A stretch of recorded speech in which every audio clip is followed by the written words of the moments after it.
Hello and welcome to History Through Question. Today's topic is Old NCERT, Class 7, Chapter 2, and the chapter name is Kingdoms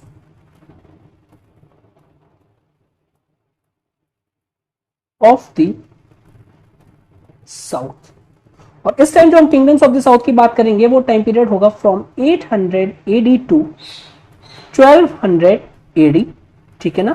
और ये आ जाएगा आपका early medieval period में, जो कि हम ऑलरेडी डिस्कस कर चुके हैं। जब हमने चैप्टर फर्स्ट किया था उसमें बताया गया था हमें जो मेडिवल पीरियड है वो दो पार्ट्स में डिवाइड है। Starting from 18 to 13 century early medieval period हो जाएगा और 13 सेंचुरी ऑनवर्ड्स ये आ जाएगा आपका लेटर मेडिवल पीरियड। ओके, तो हम इसके बारे में देखेंगे किंगडम्स ऑफ द साउथ के बारे में। ओके, तो स्टार्ट करते हैं एनसीईआरटी। तो एनसीईआरटी एज पर एनसीईआरटी ये बोल रही है कि ये जो मेडिवल पीरियड है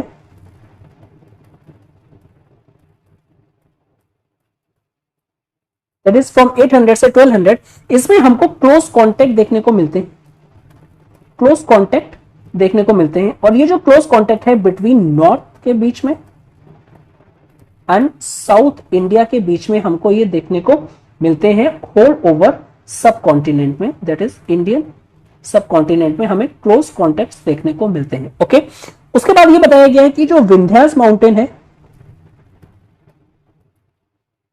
विंध्या माउंटेन और उसके साथ साथ जो डेक्कन एरिया है वो एज अ ब्रिज की तरह एक्ट करते हैं, ठीक है ना। ब्रिज की तरह सिंपली कहें कि एक ब्रिज बनाते हैं जहां से लोग नॉर्थ एंड साउथ में इजिली आपका क्या कर पाएंगे, कॉन्टेक्ट को स्टैब्लिश कर पाएंगे, ठीक है ना। उसके बाद हम ये जो कॉन्टेक्ट है ये मेनली थ्री थिंग से देख सकते हैं। फर्स्ट अगर हम नोटिस करें तो हमें ये देखने को मिलता है कि जो kingdoms of the northern Deccan है वो स्प्रेड करना चाहते थे अपना control as far as Ganga valley, ठीक है। तो जो नदर्न और सिंपली जो किंगडम्स हैं नदर्न डेक्कन के,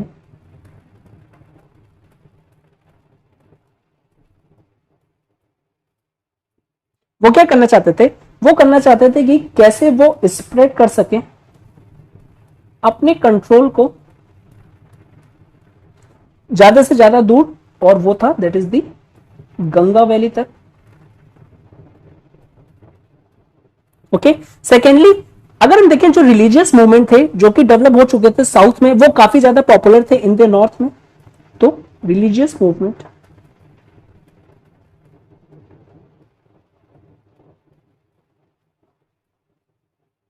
जो कि स्टार्ट हुए थे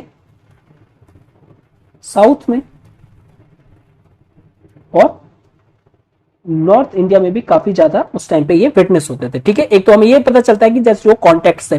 थर्ड अगर हम देखें तो काफी ज्यादा ब्राह्मण्स जो थे स्पेशली फ्रॉम दी नॉर्थ, तो जो ब्राह्मण्स थे और ये ब्राह्मण्स नॉर्थ से बिलोंग करते थे, तो ये जो नॉर्थ के ब्राह्मण्स थे इनको क्या हुआ, बेसिकली ये इनको इनवाइट किया गया कि आप आइए सेटल होइए आके डेक्कन में एंड साउथ में, ठीक है। तो इनको इनवाइट किया गया कि आप आइए डेक्कन में सेटल होइए एंड साउथ इंडिया में सेटल हुई है। और बेसिकली इनको वेरियस लैंड ग्रांट्स भी प्रोवाइड करवाई गई, यानी सिंपली इनको लैंड भी डोनेट करी गई।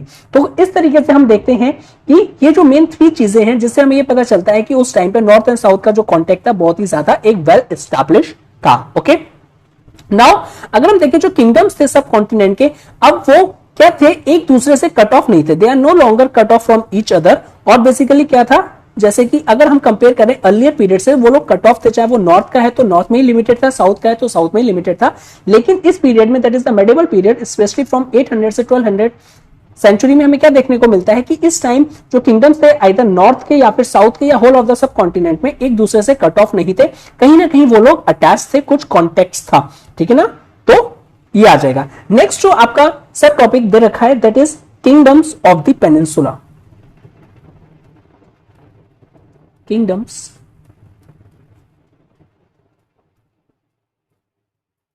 Of the peninsula. अब पेनिनसुला के किंगडम्स में है, उसमें इंपॉर्टेंट बात कर लेते हैं। तो सबसे पहले अगर हम देखें मोस्ट इंपॉर्टेंट किंगडम जो पेनिनसुला का था वो है that is the Rashtrakuta kingdoms. Rashtrakuta kingdom जो कि लोकेटेड था नॉर्थ वेस्टर्न डेक्कन में, नॉर्थ वेस्टर्न डेक्कन रीजन में वो लोकेटेड था। ओके, और राष्ट्रकूटा को ना आने वाले चैप्टर्स में भी काफी डिटेल में डिस्कस किया है। अभी हम उसके बारे में एक ब्रीफ इंट्रोडक्शन ले लेते हैं कि ये जो राष्ट्रकूटास थे ये बेसिकली फोर्ट करते थे, लड़ाई करते थे बेसिकली रिपीटेडली। टू पावर्स थी उनसे इनकी लड़ाई होती रहती थी या फिर कॉन्टिन्यूसली कॉन्फ्लिक्ट में रहते थे। और ये जो टू पावर्स थी वो थी प्रतिहारास और जो दूसरी पावर थी वो थी पालास। ओके, तो एक तो प्रतिहारास और पालास और राष्ट्रकूटास। और बेसिकली अगर हम कहें कि एक तरीके से आपका एक ट्राइड था और आपस में इनका स्ट्रगल होता रहता था। अब ये जो स्ट्रगल होता था ये किसी चीज के ऊपर होगा और वो था कन्नौज का रीजन। कन्नौज का रीजन उस टाइम पे बहुत ही ज्यादा स्ट्रेटेजिक एज प्रोवाइड करता था जो भी उसको कंट्रोल करता था, और कंट्रोल ऑफ कन्नौज के लिए इन तीनों पावर्स में क्या होता था, लड़ाई होता था। ठीक है ना। Okay, at the same time Kannauj के साथ साथ जो वेस्टर्न गंगा प्लेन का जो रीजन था उसके लिए भी इन लोग में आपका पावर टसल हमको देखने को मिलती है। तो कन्नौज मेन एरिया हो गया और उसके बाद में वेस्टर्न गंगा प्लेन का भी एक एरिया हो गया। ओके, नाउ अब नेक्स्ट प्रतिहारास और जो पालास है उनका पावर कंट्रोल देख लेते हैं कि कहां पे उन्होंने अपने आप को एस्टैब्लिश किया था। तो फर्स्ट जो प्रतिहारास है उन्होंने अपने आप को वेस्टर्न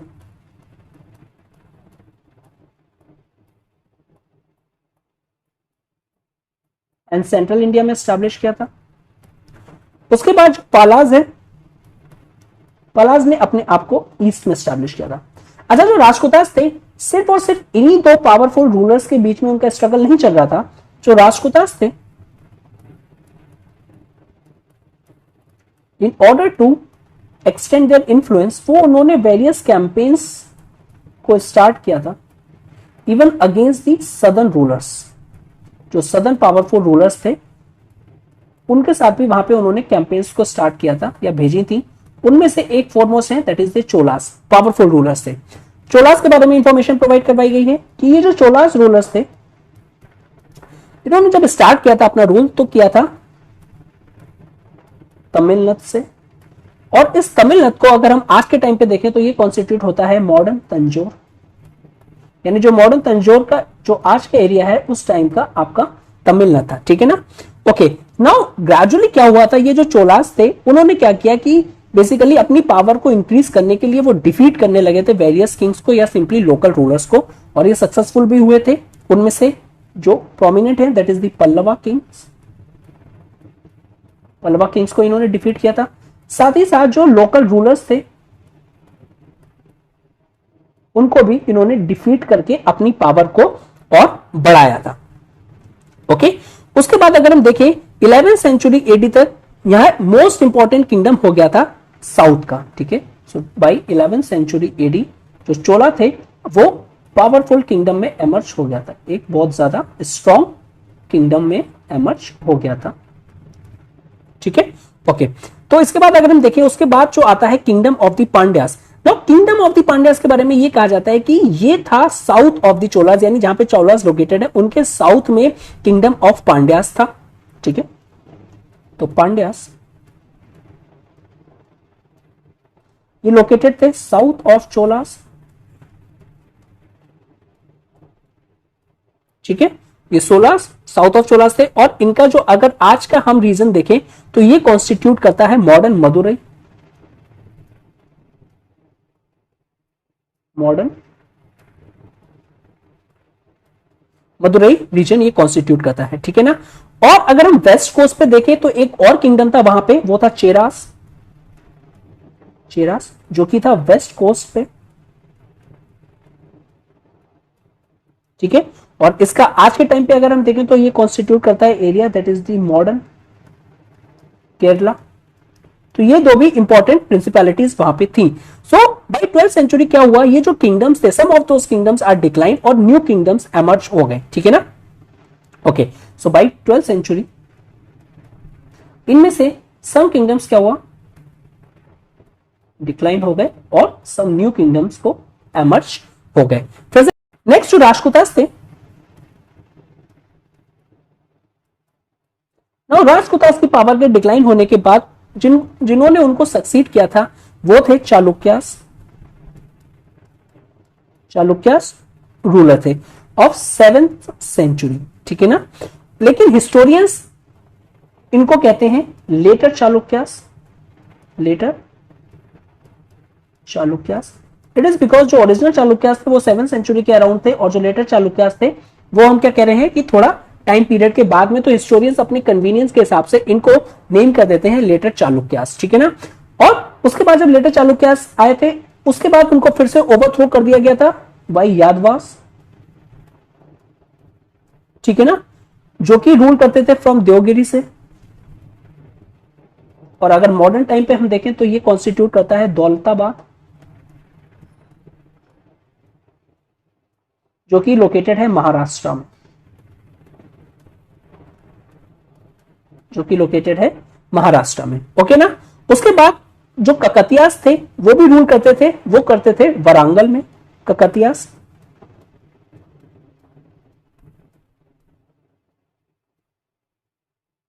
वरांगल, ठीक है, जो कि है आज के टाइम पे मॉडर्न आंध्र प्रदेश पे, ठीक है। फिर आ जाएंगे होयसालास, जो कि रूल करते थे द्वार समुद्र, जो कि है near the city of Mysore, ठीक है ना। और जो चोलास थे, Cholas had to fight all these kingdoms because उनको क्या करना था, अपना मेंटेन करनी थी अपनी powers, which they did until the 13th century. 13th century तक उन्होंने अपने आप को पावर में रहने के लिए इन किंगडम से कॉन्टिन्यूसली फाइट किया और बेसिकली कहीं ना कहीं एक स्ट्रॉन्ग अपर हैंड बना के उन्होंने रखा, ओके। नेक्स्ट देखते हैं हम चोला किंग्स के बारे में।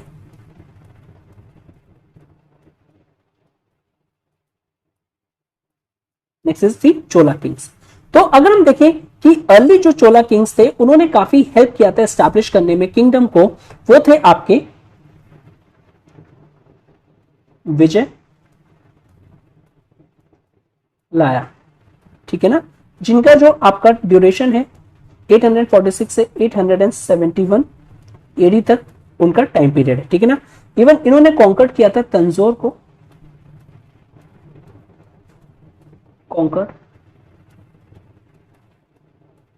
तंजौर को कॉन्कर किया था। और एक मोर इंपॉर्टेंट है उनमें से प्रांतिका फर्स्ट,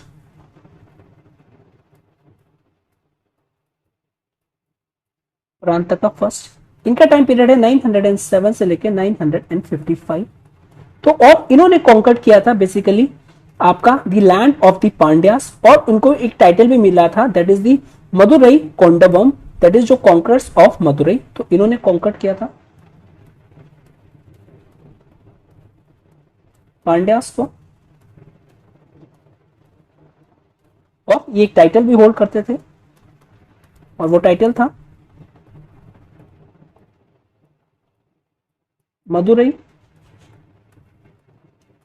कोंडवन, जिसका ऑब्जेक्ट दैट इज इसका मीन होगा conqueror of Madurai, conqueror of Madurai, इसका आपका मेन आपका क्या हो जाएगा, एक टाइटल हो जाएगा जो इनको मिला था, ठीक है ना। बट अगर हम प्रांतिका देखें, प्रांतिका क्या हुए थे, वो डिफीट हो गए थे one of the Rashtrakutas king, और उनका नाम था कृष्णा सेकंड, या फिर हम इसको इस तरीके से कह सकते हैं कि जो कृष्णा सेकंड राष्ट्रकूटास जो किंग थे उन्होंने डिफीट कर दिया था प्रांतिका को, ठीक है। तो प्रांतिका was defeated by one of the Rashtrakutas king,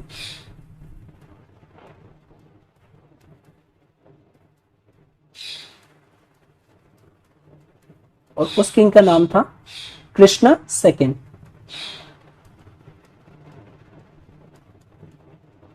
okay. ये जो प्रांतका थे अपनी डिफीट के बाद इनको एक चीज पता चल गई थी कि सक्सेसफुल होने के लिए इनको क्या चाहिए, इनको एक पावरफुल और स्ट्रॉन्ग किंगडम बनाना होगा। अब स्ट्रॉन्ग किंगडम बनाने के लिए इनको ये लगा कि इनके जो सब्जेक्ट्स हैं यानी जो लोग हैं उनके पास first and the foremost thing is food security होनी चाहिए। फूड सिक्योरिटी यानी फूड अवेलेबिलिटी होनी चाहिए उनके पास।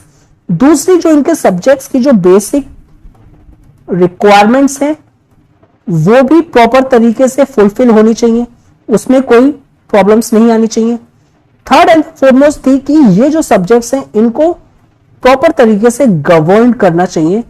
अगर इन तीनों चीजों को इन्होंने कर लिया तो अल्टीमेटली क्या हो जाएगी, जो प्रांतका का जो बेसिकली जो किंगडम है वो स्ट्रांग हो जाएगा और उसके बाद वो मोस्ट सक्सेसफुल हो जाएंगे। ठीक है ना। इससे पहले इनको क्या लग रहा था कि वो सक्सेसफुल नहीं होंगे जब तक उनके पास एक स्ट्रांग किंगडम नहीं होगा। अब बेसिकली तो इस तरीके से जो चोला किंगडम में था, चोला किंगडम में उन्होंने कहा कि उस टाइम जो एग्रीकल्चर था ना अप टू मार्क नहीं था, तो प्रांतका ने वेरियस स्टेप्स किए कि कैसे जो एग्रीकल्चर है एग्रीकल्चर को एनकरेज किया जाए। अब एग्रीकल्चर को एनकरेज करने की इंपॉर्टेंस क्या थी, अभी हमने देखा था कि आपको चाहिए फूड सिक्योरिटी। फूड सिक्योरिटी कहां से आएगी, एग्रीकल्चर से आएगी। बेसिक रिक्वायरमेंट, जब आपके पास एग्रीकल्चर सरप्लस होगा तभी आप उसको सेकेंडरी और टर्शरी चीजों में कन्वर्ट कर पाओगे। सेकेंडरी यानी उससे आपका अलग गुड्स बना पाओगे, जो रिक्वायरमेंट है आपकी प्राइमरी गुड्स की जो एग्रीकल्चर से आएगा, और टर्शरी यानी आप एक्सपोर्ट भी कर पाओगे, ट्रेड भी कर पाओगे। ठीक है ना। ठीक है, तो एग्रीकल्चर की first and the foremost priority थी चोला किंगडम्स में। लेकिन उस टाइम पे ना इनको एनकरेज तो कर दिया इन्होंने एग्रीकल्चर, लेकिन उस टाइम पे काफी ज्यादा इसमें चैलेंजेस भी थे। इट इज बिकॉज जहां पे ये जो गवर्न कर रहे थे वहां की जो जमीन थी, दैट इज जो लैंड थी, वो रॉकी थी, यानी वहां पे काफी ज्यादा रॉक्स थी और वो सपोर्ट नहीं कर रही थी एग्रीकल्चर। यानी अगर वहां पे कोई भी क्रॉप्स को ग्रो किया जाएगा तो वो इजिली ग्रो नहीं होंगी, उसके लिए चाहिए होगा आपको इरिगेशन, और इरिगेशन हर जगह प्रोवाइड करवाना काफी ज्यादा एक प्रॉब्लमेटिक और एक हरकुलियन टास्क था। ठीक है ना। ओके, नाउ जो आपके एरियाज रिवर्स के पास है उनको वाटर देना तो काफी इजी था, लेकिन जो दूर है, ठीक है ना, जो वाटरशेड एरियाज में है, यानी जहां पे जो पानी है पहले उसको कलेक्ट किया जाए, फिर स्टोर किया जाए, उसके बाद इरिगेशन कैनल्स बिल्ड की जाए ताकि वहां पे आपको जो पानी है वो पहुंचाया जाए। एट द सेम टाइम जो टैंक्स का भी यूज किया जाए ताकि बेसिकली आपकी जो फील्ड्स हैं उनको आपको क्या करवाया जाए, वो वाटर प्रोवाइड करवाया जाए प्रॉपर तरीके से। ठीक है ना।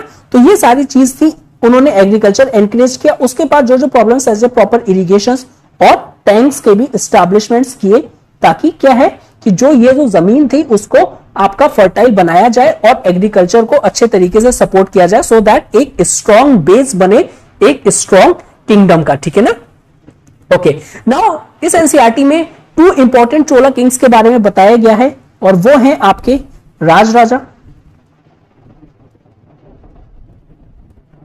राजराजा फर्स्ट और उनके सन जो है राजेंद्र। ठीक है, जो है राजेंद्र। तो ये चोला के 2 इंपॉर्टेंट किंग्स हैं। राजराजा का फर्स्ट अगर हम टाइम पीरियड देखें तो ये इनका जो टाइम पीरियड है 985 एडी से 116 एडी तक का इन्होंने रूल किया था। ये एक ब्रिलियंट जनरल थे, इनके बारे में ये कहा जाता है कि ये एक ब्रिलियंट जनरल थे और इन्होंने वेरियस कैंपेन्स करी। ठीक है ना, वेरियस कैंपेन्स करी और अलग अलग डायरेक्शंस में करी। इवन इन्होंने अटैक किया किंगडम ऑफ पांड्यास। ठीक है ना, जो पांड्यास थे उसको भी इन्होंने अटैक किया। ओके, अटैक किया। साथ ही साथ जो चेरास थे उनको भी किया।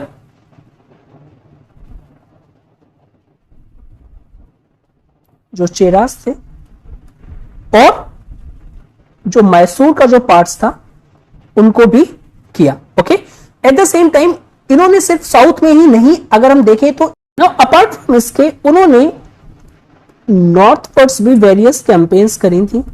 और ये जो नॉर्थवर्ड्स कैंपेन करी थी ये करी थी उन्होंने डेक्कन में एंड पार्ट्स ऑफ वेनकी और रीजन ऑफ वेनकी, जो कि कॉन्स्टिट्यूट करता है मॉडर्न आंध्र प्रदेश का reason. Okay, modern Andhra Pradesh का रीजन ये कॉन्स्टिट्यूट करता है।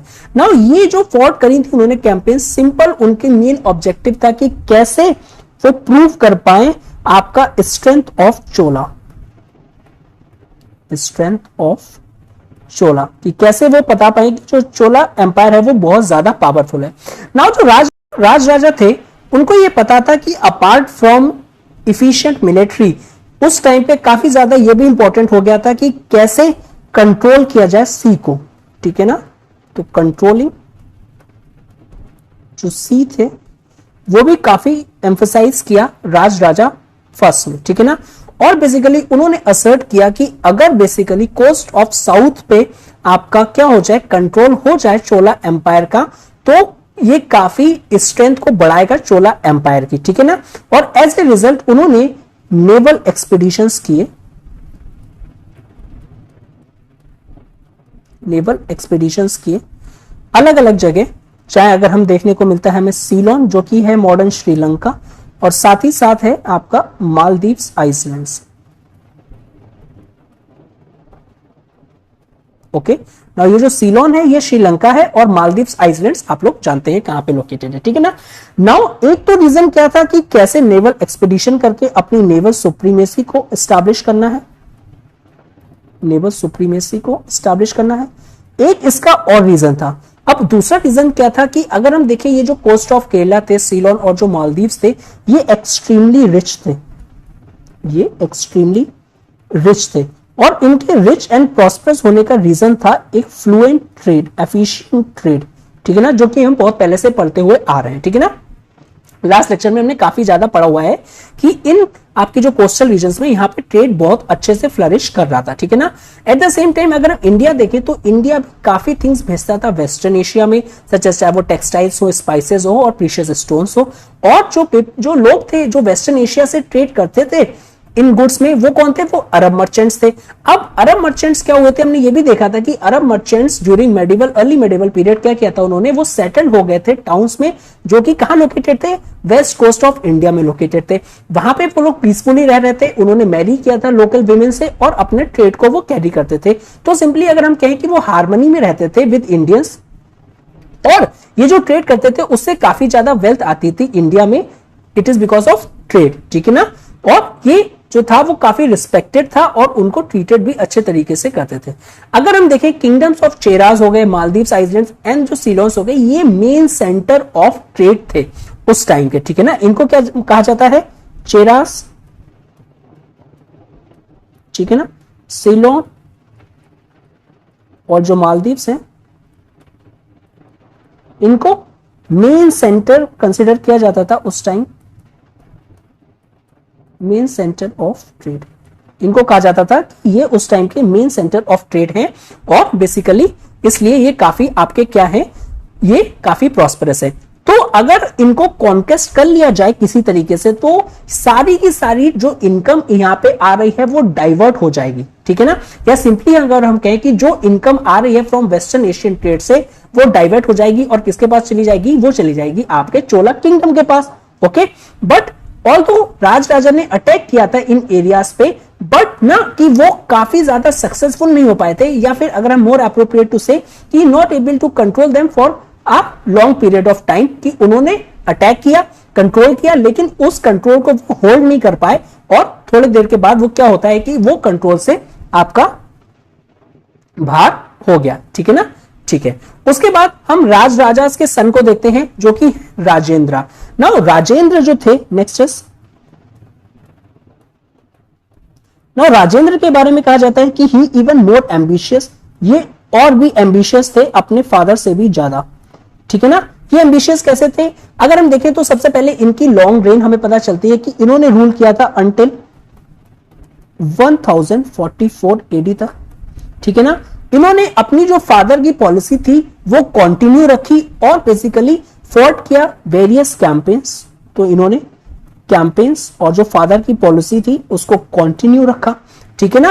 और बेसिकली जो फादर इनके जो कैंपेन किया था जो पेनिनसुला में, वो भी इन्होंने कंटिन्यू रखा। तो पेनिनसुला का जो कैंपेन था वो इनके अंडर में भी कंटिन्यू रहे, ठीक है ना। बट अगर हम देखें कि इनकी जितनी भी कैंपेन्स इन्होंने करी थी उसमें से वेरी बोल्ड अगर हम कहें और जो डेयरिंग थी वो 2 थी, ठीक है ना। एक जो नाउ अगर हम फर्स्ट देखें इनका जो इंपॉर्टेंट जो इनके 2 इंपॉर्टेंट आपके स्टेप्स थे, फर्स्ट जो था इनकी जो आर्मीज थी उन्होंने मार्च कर दिया था even east coast of India,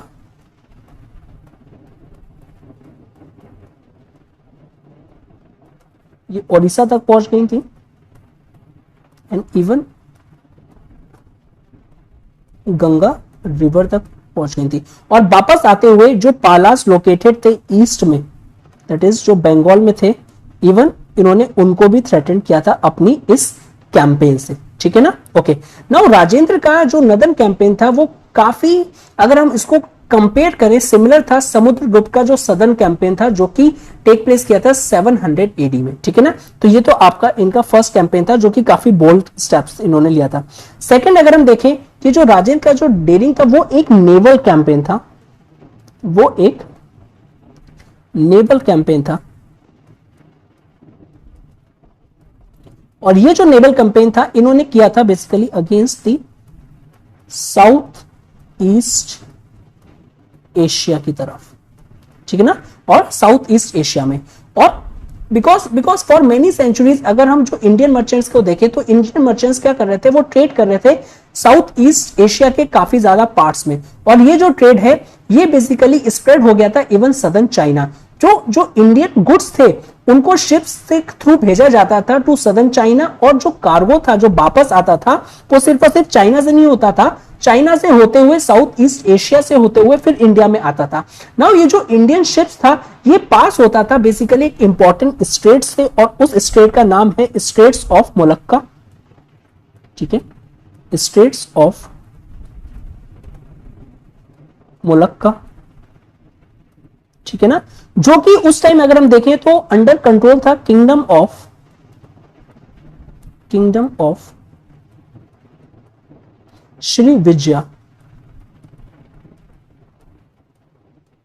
ठीक है ना। साथ ही साथ अगर हम देखें वो ऑल्सो इंक्लूड करता था इनका किंगडम्स मलाया पेनिनसुला,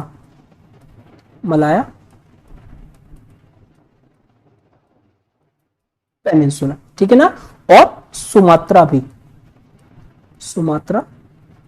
सुमात्रा भी कॉन्स्टिट्यूट करता था श्री विजया का एम्पायर, ठीक है। सो जो मर्चेंट्स ऑफ श्री विजया के थे वो बेसिकली चाहते थे कि उनका कंट्रोल रहे इस स्ट्रेट पे और सारा का सारा प्रॉफिट्स वही लोग कमाए। ओके, सो बेसिकली क्या है, तो एक ग्रेट डिफिकल्टीज आ जाती थी इंडियन शिप्स के लिए, बिकॉज वहीं से होते हुए आना होता था और बेसिकली क्या है उनको एक ग्रेट प्रॉफिट शेयर करना पड़ता था।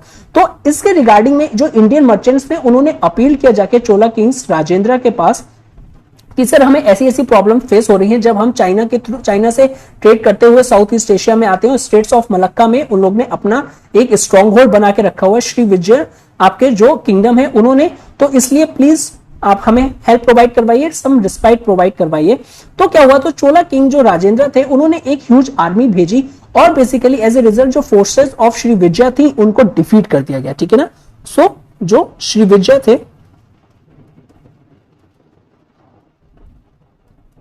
उनको डिफीट कर दिया गया और उनके साथ एक एग्रीमेंट साइन किया गया basically.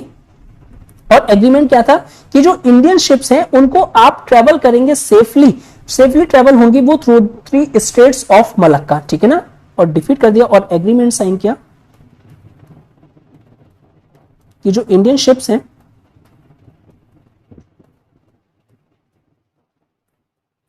Pass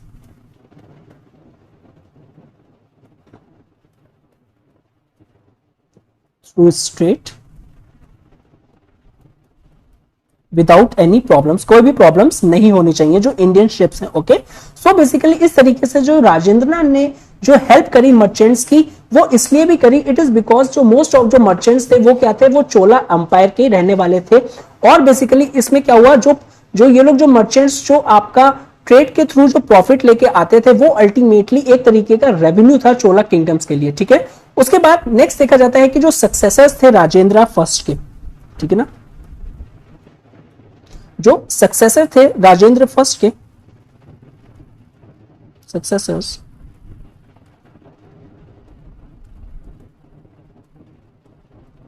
of Rajendra first. उन्होंने भी काफी टाइम अपना और एफर्ट और साथ ही साथ जो कैपिटल थी या अपनी जो मनी है उसमें वो इन्वेस्ट किया फाइटिंग वॉर्स अलग किंगडम्स में जो कि पेनिनसुला में, यानी उन्होंने कंटिन्यू रखा जो उनकी बेसिकली एक ट्रेडिशन था, चाहे हम राजा के उसमें देखें या फिर राजेंद्र के में देखें, जो इनका आपका दैट इज जो एक्सपेंशन की पॉलिसी थी वो इन्होंने कंटिन्यू रखी, ठीक है ना।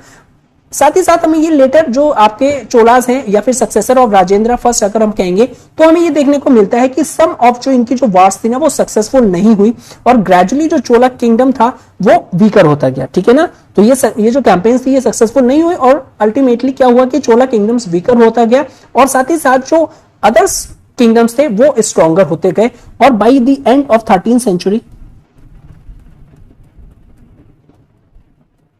Bye the end of 13th century हमको यह देखने को मिलता है कि जो ये जो ग्रेट चोला किंगडम था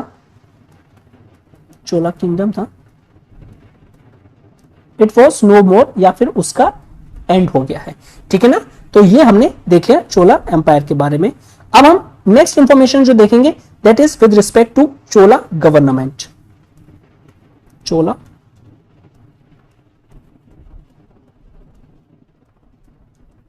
गवर्नमेंट के बारे में डिस्कस करेंगे। सो जो चोला किंग थे, चोला किंग को उस टाइम चोला एम्पायर में मोस्ट पावरफुल पर्सन कंसिडर किया जाता था, मोस्ट पावरफुल पर्सन कंसिडर किया जाता था, ठीक है ना। ऑल्दो ऐसा नहीं था कि कोई और बॉडी नहीं थी, लेकिन किंग जो था उसकी पावर सुप्रीम थी। उसको असिस्ट करने के लिए या फिर उसको एडवाइस करने के लिए इनके पास काउंसिल ऑफ मिनिस्टर्स भी थे, काउंसिल ऑफ मिनिस्टर्स थे इनको एडवाइस के लिए, बट अल्टीमेटली जो लास्ट अथॉरिटी थी वो किंग ही थी। और ये जो काउंसिल ऑफ मिनिस्टर्स थे इनको कहते हैं हम लोग एक अलग नाम से जानते हैं, दैट इज द पुरोहिता भी कहते हैं, पुरोहिता भी इनको कहते हैं। और ये बेसिकली क्या किंग को असिस्ट करते थे, ठीक है ना। और साथ ही साथ उनके पास स्पेशल ऑफिसर्स भी होते थे चोला एडमिनिस्ट्रेशन में, स्पेशल ऑफिसर्स को भी वो लोग अपॉइंट करते थे। और ये जो ऑफिसर्स होते थे ये बेसिकली इंचार्ज होते थे अलग अलग ब्रांचेस ऑफ एडमिनिस्ट्रेशन के। तो special officers in charge of administration,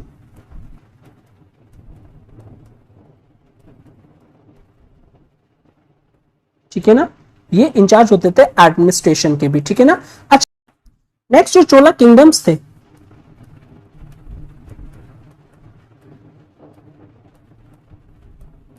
वो बेसिकली डिवाइडेड थे इनटू वेरियस प्रोविंसेस, और प्रोविंसेस को यहां पे मंडलम्स भी कहते हैं। और फर्दर ये जो मंडलम्स थे ये फर्दर डिवाइडेड थे आपके, डिवाइडेड इनटू नंबर ऑफ वलानदुस, ये वलानदुस में भी डिवाइडेड थे। और फर्दर जो वलानदुस हैं ये डिवाइडेड थे नंबर ऑफ विलेजेस में।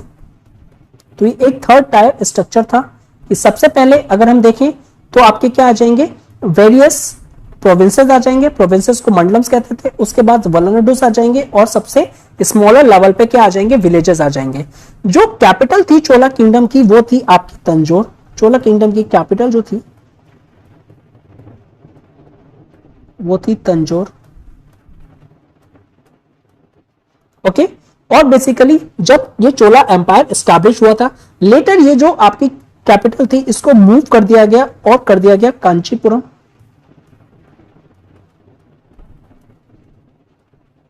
ओके, जो कि है नियर मॉडर्न चेन्नई। और बेसिकली फॉर सम टाइम जो कैपिटल है वो थोड़े दिन के लिए रही थी गंगई कोंड चोलापुरम में भी, गंगई कोंड चोलापुरम में भी, जिसको कहते हैं basically the city of conquerors of the Ganga, city of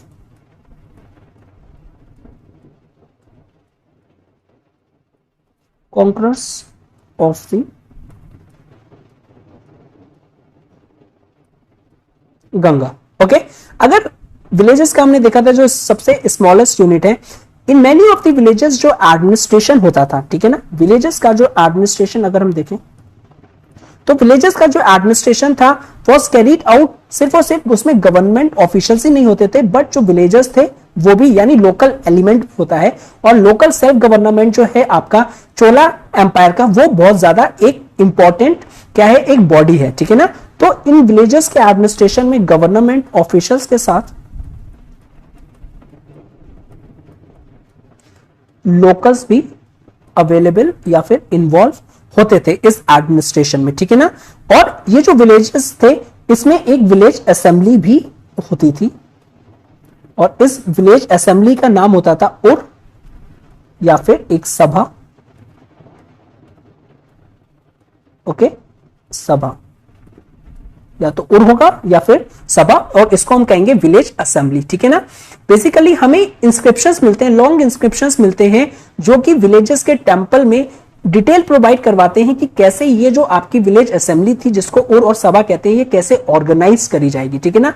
और जो विलेजेस हैं जिनके पास लैंड होगी या जो बिलोंग करेंगे अपर कास्ट से, उनको चूजन किया जाता था by the lord to the council में, ठीक है। और बेसिकली वो डिस्कस क्या करते थे, वो डिस्कस करते थे कि life and work of the villages क्या होंगे ये काउंसिल्स में, ओके। तो इस तरीके से अगर हम देखें, this was a source of popular strength, because basically ये यूनाइट करता था पीपल को विलेज लेवल पे, ओके। और जो रिस्पॉन्सिबिलिटी थी, जो प्रॉस्पेरिटी ऑफ विलेज की, वो किसमें शेयर करी जाती थी, बाय द पीपल जो कि उनमें रहते थे, ओके। और इवन जो काउंसिल थी ना, उनको भी डिवाइड किया जाता था नंबर ऑफ स्मॉल कमिटीज में, और ईच कमिटीज को बेसिकली ये काम दिया जाता था, या बेसिकली ये कहा जाए कि look after one aspect of village administration. अगर एग्जांपल की अगर हम बात करें कि ये जो काउंसिल थे बेसिकली, तो इनको अलग अलग टास्क दिया जाता था, ठीक है ना। और सिंपली ये जो काउंसिल थे ये डिवाइडेड थे नंबर ऑफ स्मॉल कमिटीज में, ठीक है ना। और ईच कमिटीज का क्या वर्क होता था कि वो one aspect of village administration को देखेंगे। फॉर एग्जांपल ये जो स्मॉल कमिटी है इसका एग्जांपल दिया गया है, that is the tank committee. अब ये जो टैंक कमिटी है इसका वर्क क्या होगा, बेसिकली इसका वर्क ये होगा कि ये बेसिकली देखेगी water in the village tank में है या नहीं, उसको प्रॉपर्ली डिस्ट्रीब्यूट किया है या नहीं, और डिस्ट्रीब्यूट किसको किया है, जो पर्सन है उस विलेज के, ठीक है ना, जो पर्सन उस विलेज से बिलोंग करते हैं उनकी फील्ड्स को कल्टीवेशन के लिए वाटर प्रॉपर्ली डिस्ट्रीब्यूट किया गया है या नहीं, okay. Now next is revenue of Chola kingdom. Now Chola kingdom के रेवेन्यू के बारे में बताया गया कि ये 2 सोर्सेस से आता था, और ये जो 2 सोर्सेस थे इनमें से था taxes on land and the produce of land, produce of the land और टैक्सेस ऑन लैंड, और सेकंड आता था आपका taxes on trade, taxes on trade, okay, ठीक है, ठीक है। और ये बताया गया है कि part of revenue was kept for the king, ठीक है ना। इनमें से जो टोटल टैक्स आया, लेट्स से 100 टैक्स आया टोटल, ठीक है ना, इसमें से एक पार्ट यानी 10, अगर मैं कहूं 1/10 पार्ट, उसमें से एक पार्ट किंग के लिए रखा जाता था, और बाकी जो रेस्ट पार्ट है वो बेसिकली यूटिलाइज किया जाता था ऑन पब्लिक वर्क्स पे,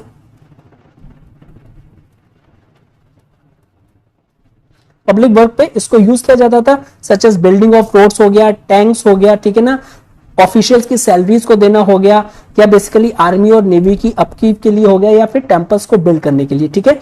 अच्छा, जो टैक्सेस ऑन लैंड होते थे उसको कलेक्ट करता था, बेसिकली टैक्सेस ऑन लैंड उसको कलेक्ट करते थे विलेज काउंसिल,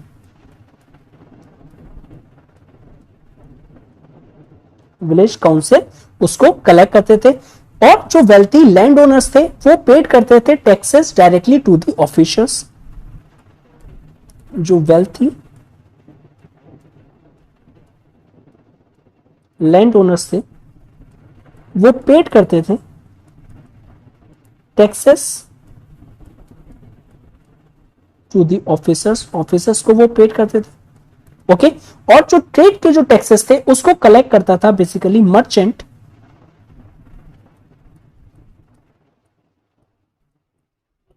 जो कि लिव करता था उस टाउन में, लिव इन द टाउन। तो ये अरेंजमेंट था रेवेन्यू का अंडर चोला किंगडम। नेक्स्ट सब टॉपिक इज चोला सोसाइटी। इनकी सोसाइटी के बारे में देखते हैं। सो अंडर चोला सोसाइटी जो इंपॉर्टेंट पर्सनालिटीज थी वो थी किंग, जो रॉयल फैमिली है,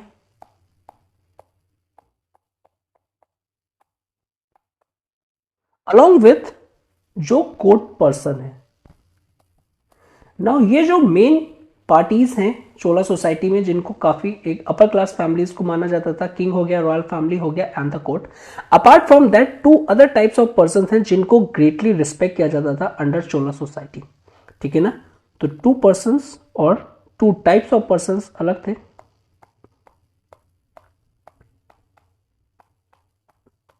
इनमें से जो फर्स्ट वन थे दैट इज ब्राह्मण and second is merchant.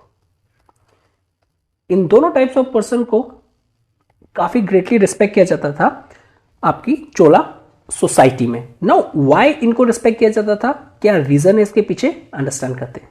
Now ये जो ब्राह्मण्स थे, ये ब्राह्मण्स को कंसिडर किया जाता था कि ये लर्न्ड पर्सन है, लर्न्ड पर्सन है, इनको बहुत ज्यादा नॉलेज है, ठीक है ना, लर्न पर्सन है।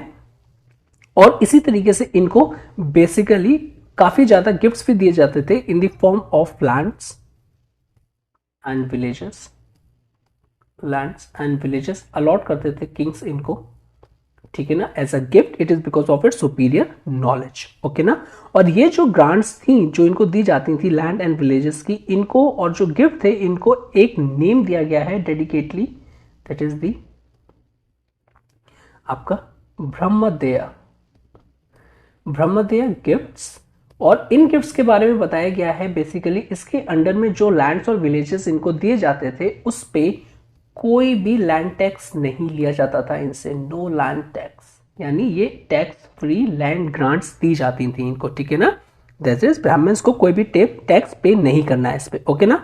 नाउ सम ब्राह्मण्स के बारे में ये भी बताया गया इन द चोला सोसाइटी कि बहुत ज्यादा रिच थे, ठीक है ना, अब काफी ज्यादा रिच थे और इनके जो चिल्ड्रंस थे ये सारी वेल्थ को इनहेरिटेट करते थे, ठीक है ना, और अपनी लाइफ को काफी कंफर्टेबली जीते थे। सम ऑफ द ब्राह्मण्स इतने रिच थे कि बेसिकली वो लोग जो उनकी वेल्थ थी वो इन्वेस्ट कर देते थे इन ट्रेड में, ठीक है ना। तो ब्राह्मण्स को एक affluent section of society consider किया गया है, ठीक है ना। ओके, तो इतना सारे पैसे थे। नेक्स्ट जो टाइप्स ऑफ पर्सन है that is the merchant. Because हमने देखा था जो चोलाज हैं वो ट्रेड को काफी एम्फेसाइज करते थे, ठीक है ना। सो जो चोला किंगडम थे वो ट्रेड करते थे किससे, विद चाइना हो गया उनका, साउथ ईस्ट एशिया हो गया, ठीक है ना, अलॉन्ग विथ वेस्टर्न एशिया हो गया। ये प्रोमिनेंट जगह थी और उस टाइम ट्रेड हब्स माने जाते थे ये सारे के सारे। इन एडिशन ये लोग इंटरनेशनल ट्रेड करते थे, ये आ जाएगा चाइना साउथ ईस्ट एरिया, ये आ जाएगा आपका इंटर ट्रेड कि आउटसाइड कंट्रीज से, आउटसाइड इंडियन सब कॉन्टिनेंट, और साथ ही साथ ये इंट्रा ट्रेड भी करते थे। अब इंट्रा ट्रेड का मीन्स क्या हो जाएगा, inter trade means within the subcontinent, ठीक है ना, within Indian subcontinent ये लोग ट्रेड करते थे, सब कॉन्टिनेंट, विद इन सब कॉन्टिनेंट, ठीक है ना। तो ये दूसरी चीज हो गई। उसके बाद अगर हम देखें कि बेसिकली इसमें क्या होता था, तो सिंपली ये जो आपका ट्रेड होता था इसमें गुड्स को एक्सचेंज किया जाता था, ठीक है ना। और उस टाइम हमने स्टार्टिंग में ही पढ़ लिया है कि इस टाइम पीरियड पे फ्रॉम 800 से आपका 1200 एडी तक काफी ज्यादा जो कॉन्टेक्ट्स थे पूरे इंडियन सब कॉन्टिनेंट में वो काफी क्लोज थे, चाहे वो नदर्न हो चाहे वो सदर्न किंगडम्स हो, okay. So now goods exchange होते थे प्रॉपर तरीके से नदर्न एंड सदर्न किंगडम्स में। तो ये जो मर्चेंट्स थे इन्होंने क्या किया, इन्होंने अपने आप को एज अ गिल्ड की तरह फॉर्म कर लिया, ठीक है ना। और यहां पे हमें इमर्जेंस मिलता है गिल्ड का। अब ये गिल्ड क्या होते थे, बेसिकली अगर हम ये जो गिल्ड देखें तो सिंपली गिल्ड्स में होते थे वो पर्सन्स जो कि किसी सेम प्रोफेशन से जुड़े हुए हैं, ठीक है ना। सबसे पहले क्या हुआ, जो मर्चेंट्स थे ज्वाइन हैंड्स कर लेते थे इन अ बॉडी। जैसे अगर कोई आपका पॉटरी मेकिंग का है, पॉटरी जो मर्चेंट्स रिलेट करते हैं, ट्रेड करते हैं उसको, तो जितने भी मर्चेंट्स हैं उस बिजनेस से रिलेटेड वो सारे एक साथ आ जाएंगे और अपनी गिल्ड फॉर्म कर लेंगे, ठीक है। तो इसीलिए गिल्ड को कह रहे हैं कि guild basically consist of person, इसमें आ जाएगा आपका कंसिस्ट ऑफ पर्सन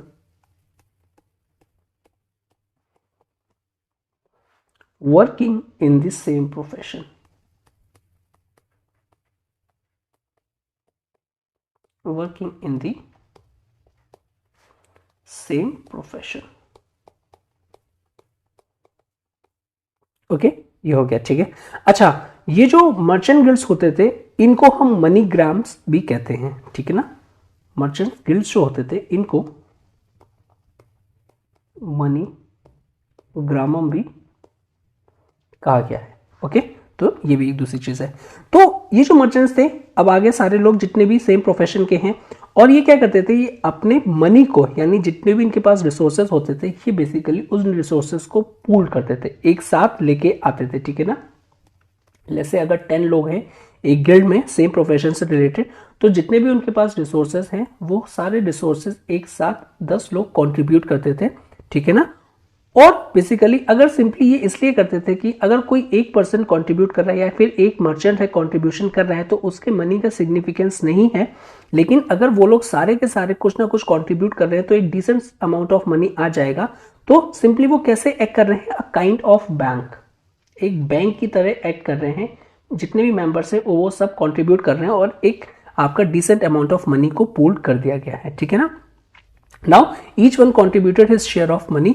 तो ये जो था बेसिकली इस तरीके से ये काफी यूजफुल हो जाता है, एज जो गिल्ड थे उनके पास मोर मनी आ जाता है और अब वो क्या हो जाता है, वो ट्रेड कर सकते हैं on a larger scale in comparison to the single merchants. तो अब उनके पास मनी आ गया, जो भी कैपिटल चाहिए है ट्रेड करने के लिए, और बेसिकली क्या कर सकते हैं, वो ट्रेड कर सकते हैं on a larger scale, trade on a larger scale.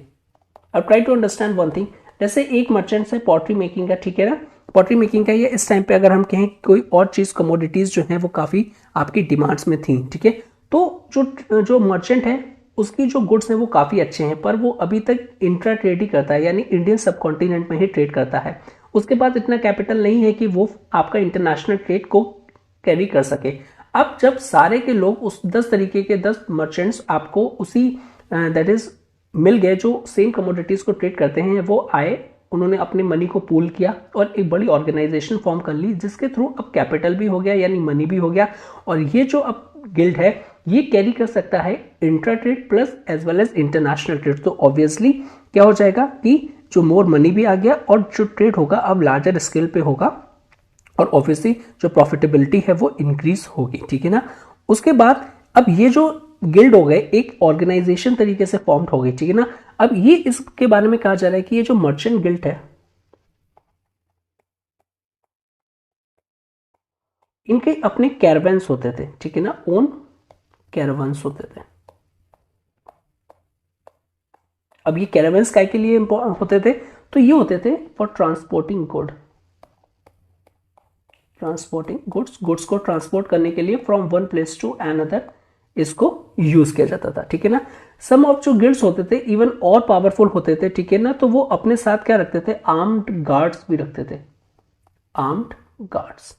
अब ये गार्ड्स आर्म गार्ड्स क्यों रख रहे हैं, तो ऑब्वियसली सिंपली इनका जो मेन ऑब्जेक्टिव होता था कि ये जो आर्म गार्ड्स हैं ये कैरावन्स को डिफेंड करें, सो दैट जो जा रहे हैं ये लोग from one place to another, जो गुड्स आपका प्रोवाइड करवाने या फिर गुड्स लेके, तो उनको कोई रॉबर्स अटैक ना कर दे, ठीक है ना। उसके बाद टाउन्स में अगर हम देखें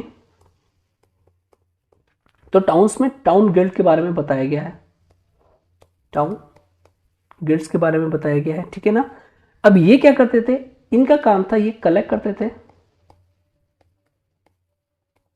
एंड सोल्ड करते थे लोकली मेड गुड्स, जो भी उस एरिया में लोकल गुड्स बनते हैं, लोकली मेड गुड्स को वो खरीदते और बेचते थे, ठीक है ना। ओके, नाउ जो मर्चेंट गिल्ड हैं जिनके बारे में अभी हमने देखा था, वो क्या करते थे, वो इनसे बाय करते थे गुड्स, दैट इज जो टाउन गिल्ड से थे, और उसके बाद सेंड कर देते जहां पे भी डिमांड होती थी, ठीक है।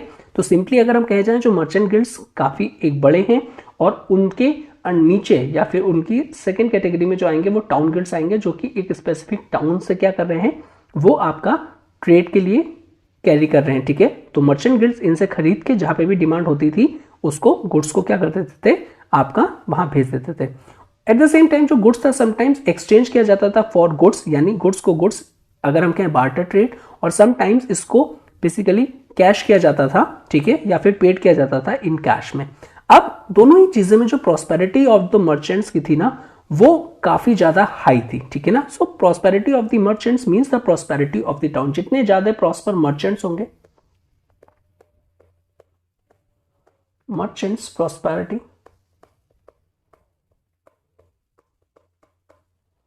is equals to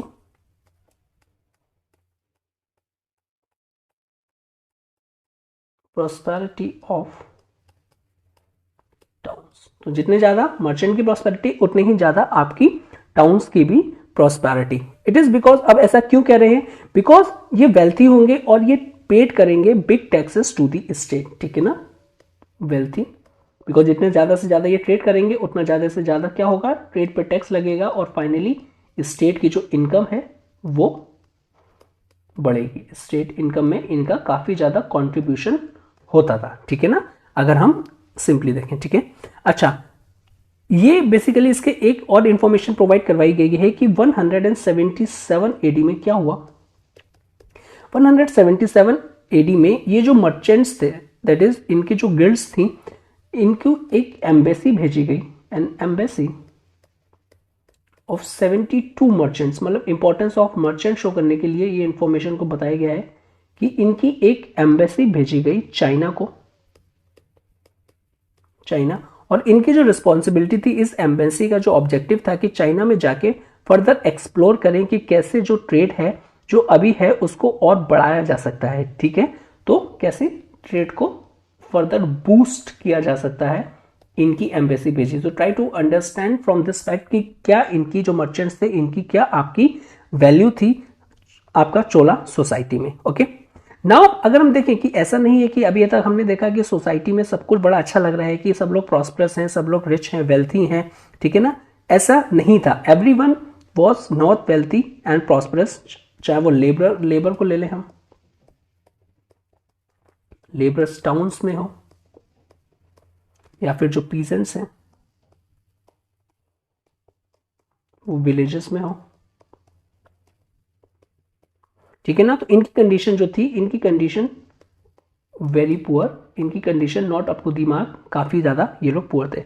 साथ ही साथ बेसिकली इनको बताया गया है कि they have to work very hard so that जो किंग है और जो अदर्स है वो लग्जरी में रह सकें, ठीक है ना। साथ ही साथ शूद्रास के बारे में भी बताया गया है, और शूद्रास के बारे में ये बताया गया है कि बेसिकली इनकी जो लाइफ थी बहुत ही ज्यादा डिफिकल्ट लाइफ थी, डिफिकल्ट लाइफ थी उस टाइम पे जीते थे। जो लोएस्ट कास्ट थी were not even allowed to enter and worship in the temples, that is ये जो लोअर कास्ट थी इनको अलाउ नहीं किया जाता था ये एंटर करें और इवन वर्शिप करें इन टेम्पल्स में, ओके। तो ये हमने सोसाइटी के बारे में देख लिया। नेक्स्ट इज टेम्पल्स के बारे में देखते हैं। जो इस टाइम पे वेरियस टेम्पल्स जो बने थे उनके बारे में देखते हैं, दी टेम्पल्स, ठीक है ना। सो अगर हम देखें जो किंग्स थे और जो रिच पीपल थे वो वेरियस डोनेशन देते थे, तो किंग प्लस जो रिच पीपल थे वो वेरियस डोनेशंस देते थे, ठीक है, डोनेशंस ऑफ मनी, और साथ ही साथ वेरियस लैंड ग्रांट्स भी देते थे, जमीन भी देते थे, ठीक है ना। काय के लिए, building in maintenance of temples के लिए, मेंटेनेंस ऑफ टेम्पल, ताकि टेम्पल्स बन सके, ठीक है। अगर हम देखें every village, every single village में एक टेम्पल को बिल्ड किया जाता था। एवरी सिंगल विलेज में टेम्पल होता था, ठीक है ना। But in some bigger town, अगर हम देखें कोई बड़ा टाउन है, बिगर टाउन्स है, या फिर कोई होली प्लेस है जो कि सेक्रेड प्लेस है कोई, तो वहां पे ये कंसिडर किया जाता था कि वहां पे जो टेम्पल्स होंगे उनको लार्जर बनाया जाए in comparison to another ones, या फिर वहां पे हमको लार्जर टेम्पल्स देखने को मिलते हैं, ठीक है ना। अब ये जो रॉयल टेम्पल्स जो थे, जो चोला किंग्स ने बनाए थे, उसमें से एक एग्जाम्पल है चोला किंग्स का बनाया हुआ, that is the Brihadeshwara temple. Brihadeshwara temple जो कि लोकेटेड है तंजौर में, ओके ना। और ये काफी मैग्निफिसेंट टेम्पल है। पल्लवास के टाइम पे देखें,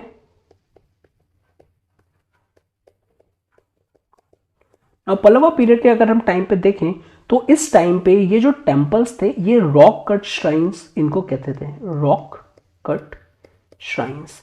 अब ये रॉक कट श्राइन्स इसलिए कहते थे, इट इज बिकॉज ये जो टेम्पल्स थे ये बने होते थे एक सिंगल पीस ऑफ रॉक से, उसको बेसिकली तराश के उसको कटिंग करके एक टेम्पल का शेप दिया जाता था। और मोस्टली ये क्या होते थे, या हिल साइड्स में ये टेम्पल्स को फॉर्म होते थे ना। ये भी बहुत मोस्ट ब्यूटीफुल होते हैं। इनमें से एक सच टेम्पल के बारे में बताया गया है, that is the Mahabalipuram.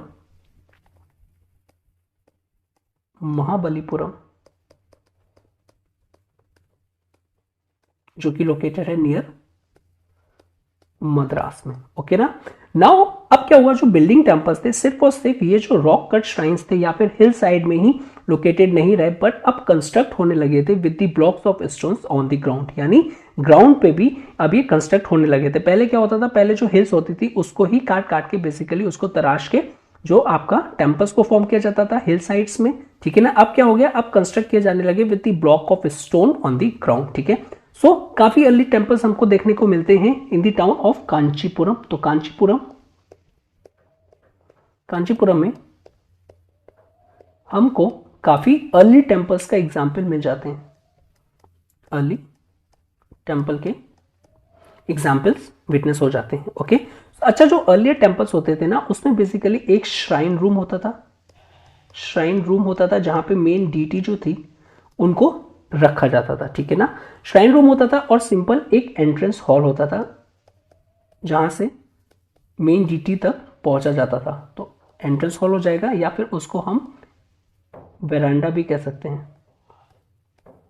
Veranda, ठीक है ना। जैसे जैसे जो ये रिलीजियस रिचुअल्स की इंक्रीज होती गई, या फिर अगर हम कहें जो रिलीजियस रिचुअल्स इंक्रीज होती गई, अलॉन्ग विद दैट और मोर जो सेरेमनीज होती हैं टेम्पल्स में वो भी with the passage of time बढ़ती गई। तो मोर आपका रिलीजियस रिचुअल्स इंक्रीज हुए, मोर सेरेमनीज इंक्रीज हो गई। अब इस टाइम पे नेसेसिटी आ गई कि पहले जो एक सिंगल श्राइन रूम था और एक एंट्रेंस हॉल था, अब क्या किया जाए, अब इसको एडिशनल, यानी अब एडिशनल रूम्स की जरूरत आ गई। सो टेम्पल में क्या किया जाए, अब ये जो टेम्पल बनेंगे उसमें वेरियस एडिशनल रूम्स भी बनेंगे, एडिशनल रूम्स भी बनाया जाए। इट इज बिकॉज काफी ज्यादा और उस टाइम पे सेरेमनीज और रिचुअल्स को परफॉर्म किया जाने लगा, कहां पे, आपका टेम्पल में, ठीक है ना। तो एडिशनल रूम्स बने, at the same times various halls भी बने, ताकि ज्यादा से ज्यादा लोग वहां पे क्या हो सके, एक साथ इकट्ठे हो सके। अब ये जो विद इन दी कोर्टयार्ड, यानी ये जो मेन कोर्टयार्ड था टेम्पल का, उसमें ही इन सब चीजें के एडिशनल रूम्स और हॉल्स बन रहे हैं, ठीक है ना। उसके बाद कोर्टयार्ड बना, फिर क्या हुआ, फिर उसको सराउंड कर दिया गया वॉल से, एक वॉल से सराउंड कर दिया गया। तो ये आपका डेवलपमेंट हुआ टेम्पल आर्किटेक्चर में, ठीक है ना। उसके बाद यहाँ के जो साउथ के जो टेम्पल है, जिनको द्रविड़ा फॉर्म ऑफ आर्किटेक्चर भी कहा जाता है, इनमें जो मेन एक इंपॉर्टेंट फीचर्स था, that is the gateway. Gateway को कहते थे गोपुरम। वो बहुत ही मैग्निफिसेंट और बहुत ही अच्छे से डेकोरेट करके बनाए जाते थे, ठीक है ना। ओके, नाउ अगर हम देखें इन दी कोर्टयार्ड स्मॉलर श्राइन्स को भी बिल्ड किया जाने लगा, ठीक है ना, जिसमें एक तो मेन आपकी श्राइन होगी जिसमें मेन इमेज रहेगी डीटी की, जो गॉड है, मेन इंपॉर्टेंट गॉड्स, और वेरियस। उसके बाद क्या किया गया कि स्मॉलर श्राइन्स बनाई गई, छोटी छोटी श्राइन्स बनाई गई विद इन द कोर्टयार्ड, और उसमें इमेजेस रखी गई अदर गॉड्स एंड सेंट्स की, अदर गॉड्स एंड सेंट्स की, जो कि in comparison to the main gods वो उनके काउंटर पार्ट्स थे या फिर उनसे आपका लेस सिग्निफिकेंट रखते थे, तो उनको भी कैप्ट किया गया इन टेम्पल्स में, ठीक है ना, और उनको भी वर्शिप किया गया। ओके, इन एडिशन एक और डेवलपमेंट हुआ, that is the tall spire like structure, जिसको हम कहते हैं शिखरा, ठीक है ना, tall spire like structure, tall spire like structure.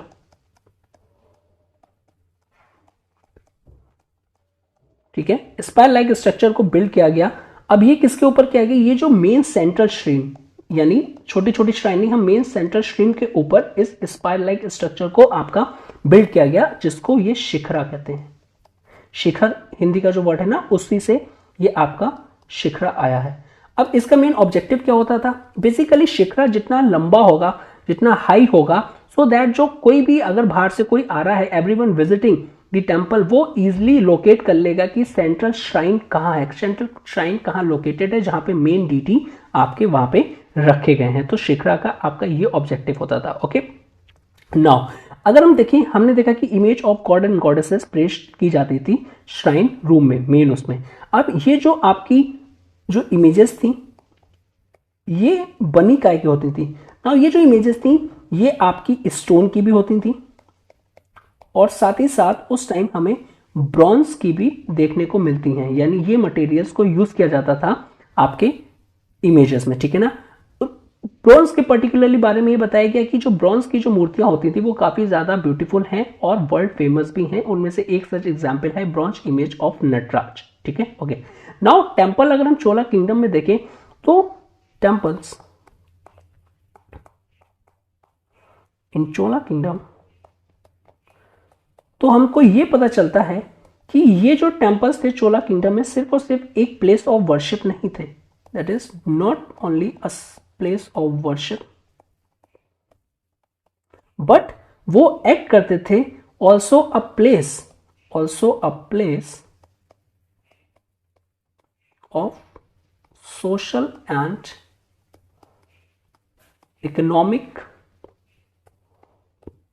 Significance भी था, इकोनॉमिक सिग्निफिकेंस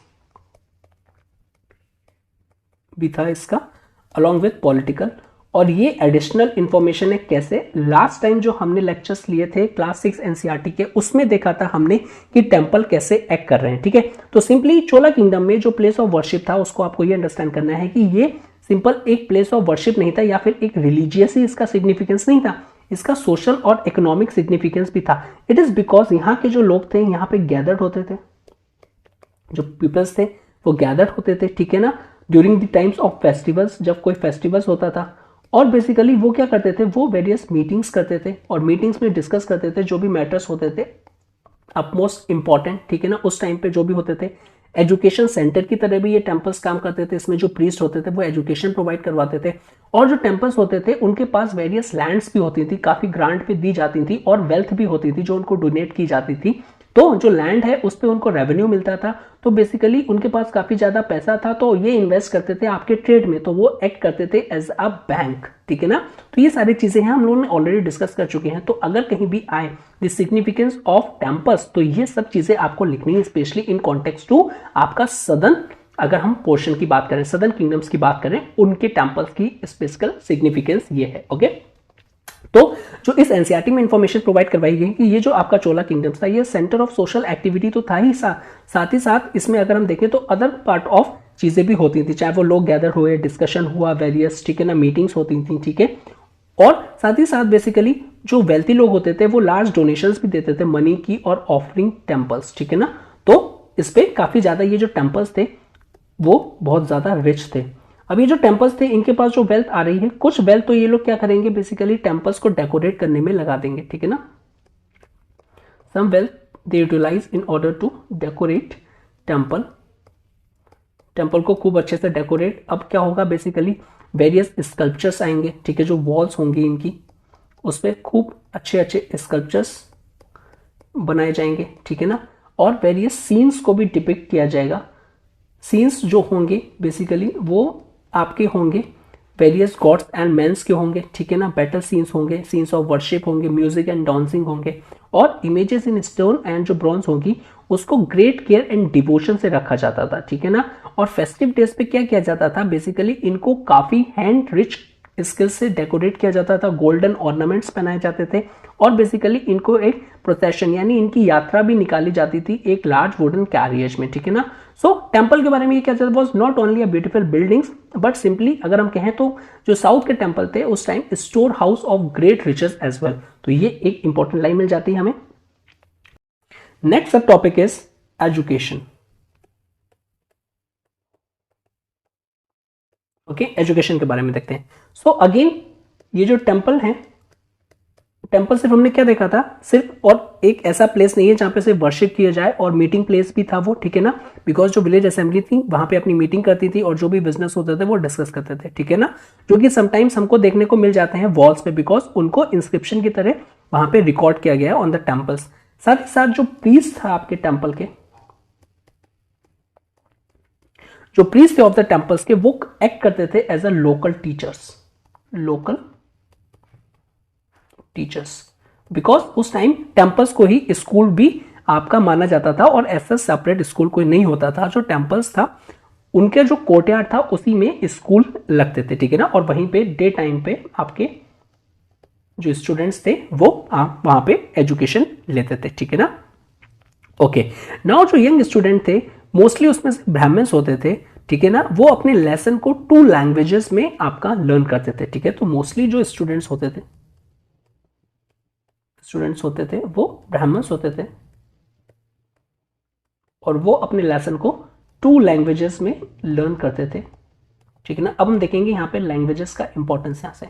अब एक तो लैंग्वेजेस थी संस्कृत, वो इसलिए लर्न करते थे बिकॉज मोस्ट ऑफ जो रिलीजियस जो टेक्स्ट हैं, ठीक है ना, रिलीजियस जो टीचिंग थी वो संस्कृत में थी, चाहे वो एग्जाम्पल हो गया इसका वेदास जो हो गए, उनको पढ़ने के लिए, उनको अंडरस्टैंड करने के लिए आपको संस्कृत लर्न करनी होती थी, ठीक है ना। ओके, और साथ ही साथ स्टूडेंट्स जो थे उनको तमिल लैंग्वेज की भी नॉलेज होनी चाहिए थी, बिकॉज वो एक लोकल लैंग्वेज थी, जो कि कम्युनिकेशन के काम में आती थी। तो 2 लैंग्वेजेस हो गई, एक आपकी संस्कृत हो गई और जो तमिल थी जो कि वाइडली स्पोकन होती थी whole of the Chola kingdoms में, ठीक है ना। इट इज बिकॉज ये मोस्ट ऑफ द पीपल्स यहाँ पे अगर हम देखें तो तमिल को स्पीक करते थे, ठीक है ना। और ये जो तमिल है इसके बारे में ये भी कहा गया है कि इस रीजन में तमिल पहले से ही बोली जाती थी और जो संस्कृत है वो बाद में आई है, ठीक है ना। वेरियस हमें लिटरेरी एंड जो रिलीजियस वर्क मिलते हैं संस्कृत में वो पॉपुलर तभी हो पाए हैं जब उनको कन्वर्ट किया गया या फिर ट्रांसलेट किया गया है तमिल में। एक फेमस एग्जाम्पल बताया गया, that is the Ramayana of Kamban, ठीक है। तो इन्होंने तमिल लैंग्वेज में इसको आपका ट्रांसलेट किया, उसके बाद ये काफी ज्यादा पॉपुलर हुई है, ठीक है ना। काफी ज्यादा इंस्क्रिप्शंस है चोला किंग्स के, वो भी आपके बोथ लैंग्वेज में लिखे गए हैं, दैट इज चाहे वो संस्कृत हो या फिर तमिल हो। तो चोला इंस्क्रिप्शंस तो हमको 2 लैंग्वेज में मिलते हैं, both Sanskrit plus Tamil language में, दोनों ही लैंग्वेज में हमको मिलते हैं, ठीक है ना। ओके, नाउ वेरियस पोएम्स भी थी, प्लेस भी थे, ठीक है, तो वो लिखे गए तमिल में, ठीक है ना, और जो बेसिकली उस टाइम के जो लीडिंग पोएट्स एंड ड्रामेटिस्ट थे, ठीक है। तो यहाँ पे हमको ये देखने को मिलता है कि जो संस्कृत जो कंसिडर किया जाता था एक अपर क्लास सोसाइटी की जो लैंग्वेज थी, जिसको ब्राह्मण्स हैं और जो वेरियस जो एक हैंडफुल ऑफ लोग ही आपको जान पाते थे, ठीक है ना, उसके कंट्रास्ट में तमिल लैंग्वेजेस में काफी ज्यादा वर्क मिले हैं, चाहे वो वेरियस पोएम्स हो या फिर प्लेस हो, ठीक है। ओके, नाउ जो तमिल थी not only the only language जो कि स्पोक करी जाती थी इन सदर्न इंडिया में, वो तो साथ ही साथ ये सबसे ज्यादा ओल्डेस्ट लैंग्वेज भी इसको कंसिडर किया जाता है, ठीक है ना। उसके बाद नेक्स्ट में आंध्र प्रदेश पे अगर हम देखें, आंध्र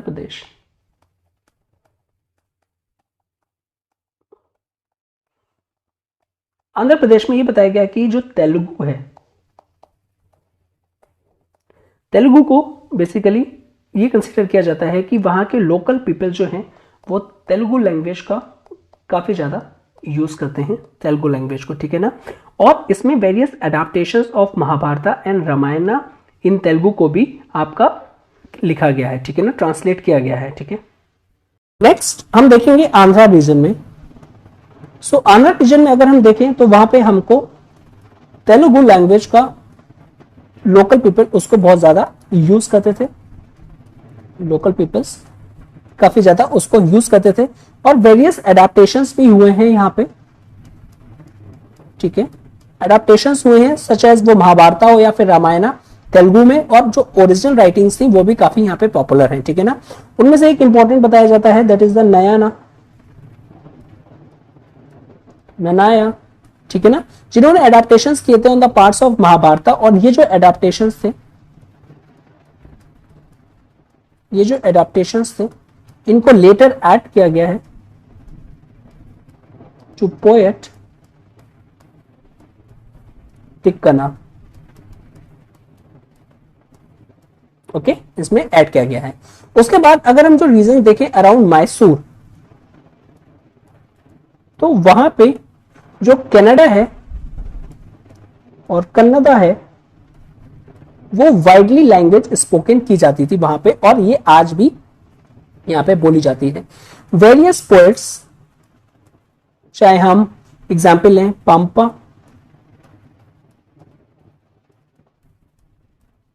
पोन्ना एंड रन्ना, ये थ्री जो पोएट्स हैं इनको कंसिडर किया जाता है three jewels of Kannada literature. Kannada literature का इनको थ्री ज्वेल्स कंसिडर किया जाता है, आपका पंपा, पोन्ना और आपका रन्ना, ठीक है ना। ओके, नाउ बेसिकली अगर हम देखें इनको जो थ्री ज्वेल्स कंसिडर किया जाता है, इट इज बिकॉज इनकी जो लिटरेचर थी वो बहुत ही फाइनेस्ट क्वालिटी की, ठीक है ना, और जो ये राइट करते थे बहुत ही ज्यादा फाइनेस्ट क्वालिटी को राइट करते थे। साथ ही साथ जो कन्नड़ा है वो इसलिए भी पॉपुलर है बिकॉज एक रिलीजियस ग्रुप थे, और सिंपली अगर हम कहें a group of religious teacher जिनको हम लिंगायत नाम से जानते हैं, ठीक है ना, लिंगायत्स,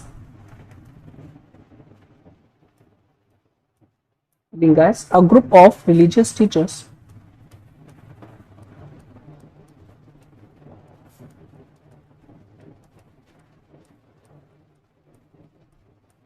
ये कन्नड़ा लैंग्वेज का बेसिकली यूज करते थे और संस्कृत को यूज नहीं करते थे, ठीक है ना। साथ ही साथ ये भी हमें बताया गया है कि इस एनसीईआरटी में कि जो तमिल अल्वार्स और नयनमार्स थे जो अर्लियर पीरियड्स में बेसिकली कंपोज करते थे वेरियस पोएम्स एंड हिम्स, वो भी तमिल में करते थे विद और in comparison to the Sanskrit. जो लिंगायत को कन्नड़ा का जो यूज करने का मेन पर्पस था कि सब लोग, यानी जो कन्नड़ा था वो लोकल लैंग्वेज थी, सो दैट जो कन्नड़ा में अगर ये लोग अपनी वर्क को प्रोड्यूस करेंगे, ठीक है ना, तो सारे ज्यादा से ज्यादा लोग क्या हो जाएंगे, इनके लैंग्वेज को अंडरस्टैंड कर सकते हैं और इनकी टीचिंग्स को अंडरस्टैंड कर सकते हैं। इट इज बिकॉज जो उस टाइम पे जो संस्कृत थी सिर्फ लिमिटेड थी आपका रिच और अपर सेक्शन ऑफ द सोसाइटी, यानी सिंपली अगर हम कहें तो small section of the people, ठीक है ना, जो कि एजुकेटेड थे, और जो रिमेनिंग सेक्शन जो majority portion of the section था वो अंडरस्टैंड नहीं कर पाता अगर ये लोग संस्कृत में आपका क्या करते, प्रीच करते। तो इसलिए इन्होंने Kannada as a local language का यूज किया था और इसको कंपेयर किया गया था तमिल अल्वार्स और नयनमार्स से, जिनमें तमिल्स को प्रेफरेंस दी in comparison to the Sanskrit. Okay, ठीक है। Next is religion. रिलीजन के बारे में हम देखते हैं। ओके, सो रिलीजन के बारे में अगर देखें, number of popular religious movement उस टाइम थे वहां पे साउथ इंडिया में, ठीक है ना। सम ऑफ जो देम थे बेसिकली वो कंटिन्यू कर रहे थे teachings of Alvars and Nayanmar, ठीक है, some of them even continue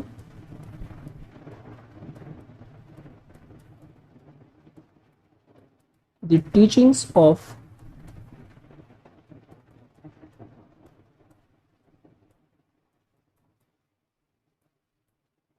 अल्वार्स and Nayanmar, और सम कुछ न्यू आइडियाज को इंट्रोड्यूस किया गया था उस टाइम पे। ओके ना, ओके। सो अगर हम देखें मोस्ट ऑफ देम जो बेसिकली टॉट कर रहे थे कि जो रिलीजन था did not accept in worshipping images, की जो रिलीजन है सिर्फ और सिर्फ उसमें इमेजेस को वर्शिप करना नहीं होना चाहिए, या फिर जो प्रेयर्स जो प्रीस्ट रिसाइट करते हैं सिर्फ उसी को रिपीट करना नहीं होना चाहिए। इवन जो रिलीजन है उसमें क्या होना चाहिए, it consist of basically loving God, God को प्यार करना चाहिए, लविंग गॉड, और साथ ही साथ क्या होना चाहिए, बेसिकली काइंड होना चाहिए। अब काइंड किसके थ्रू होना चाहिए, काइंड होना चाहिए जो आपके फेलो ह्यूमन बीइंग्स हैं, ठीक है ना, टू ह्यूमन बींग्स। जो अर्लियर नोशन ऑफ रिलीजन था कि आपको वर्शिप करना है इमेजेस को और प्रेयर्स को रिपीट करना है, जो कि प्रीस्ट डिसाइड करते हैं, सिर्फ और सिर्फ उसी तक उसको कंसीडर नहीं किया। इवन कहा गया है कि जो अब रिलीजन है वो क्या है, basically consisting in loving God, at the same times आपको काइंड होना है अपने के जो फेलो ह्यूमन बींग्स है, ठीक है ना। तो वो लोग जो उस टाइम का जो रिलीजन था वो ये नहीं चाहते थे कि जो सोसाइटी है, जो सोसाइटी है बेसिकली डिवाइडेड हो इन कास्ट में, डिवाइडेड इनटू कास्ट, वो ये नहीं चाहते थे, ठीक है ना। वो चाहते थे बिकॉज जो ऑल ह्यूमन बींग्स है उनको इक्वल ट्रीट किया जाए, so equal treatment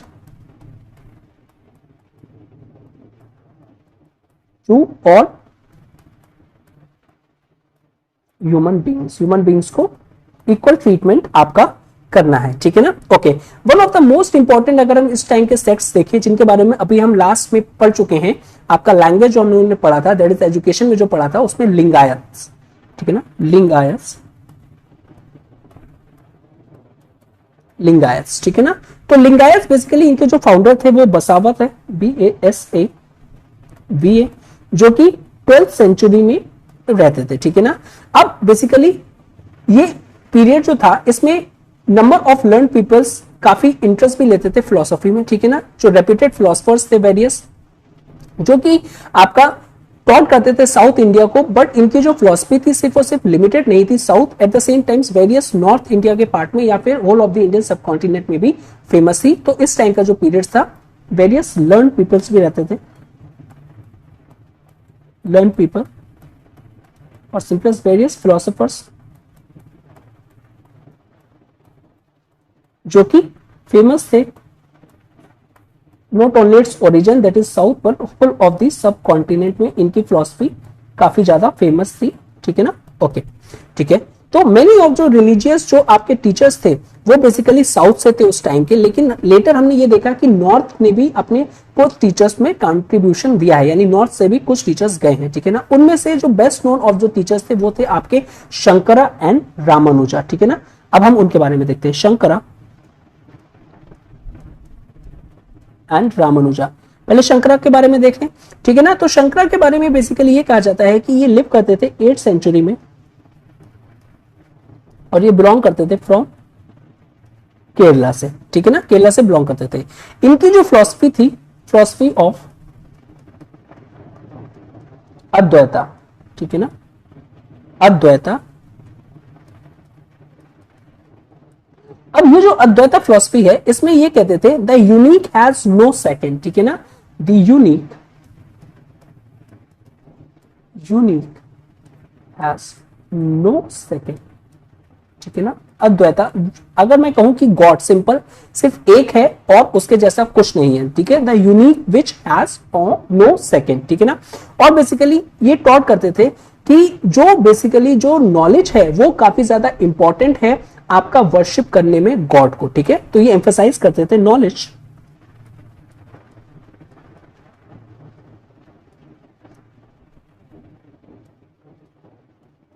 that one could worship God, कि नॉलेज के थ्रू आप क्या करते हो, आप कर सकते हो सिर्फ वर्शिप गॉड की, ठीक है ना। By knowledge that one should worship God, सिर्फ नॉलेज के थ्रू ही गॉड को वर्शिप किया जा सकता है। तो शंकरा जो थे वो all over Indian subcontinent में अगर हम देखें, ऑल ओवर इंडिया में वो अपना ट्रैवल किया उन्होंने और जो फिलॉसफी थी वो बेसिकली इंपार्ट करी जो उसकी फिलॉसफी में इंटरेस्टेड थे।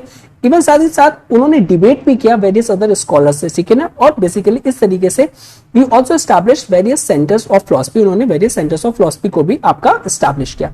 नेक्स्ट आ जाते हैं रामानुजा।